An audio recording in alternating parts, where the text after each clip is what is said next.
Όποιος καταφέρει λοιπόν να φάει το εσωτερικό από το λεμόνι χωρίς να ξυνήσει τα μούτρα, κερδίζει το challenge. Είμαστε έτοιμοι? Πάμε. Ξεκινάει ο Πάνος. Κοιτάμε την κάμερα. Κοιτάμε την κάμερα. Έλα, Αλέξανδρε.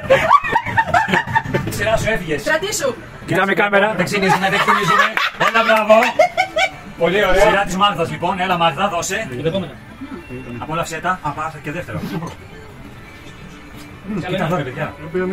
Τελειώ. Έλα, Άγγελε. Δώσε έτσι. Μην ξυνίζεις. Κοιτάμε κάμερα. Κοίτα την κάμερα. Και τώρα η σειρά του Γιάννη. Έφυγες, Γιάννη. Έτοιμο το έχεις? Γεια σε εδώ. Μην ξυνίζεις, Γιάννη, εδώ. Κοίτα την κάμερα, την κάμερα.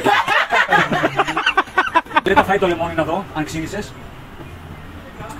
Χαμογέλα.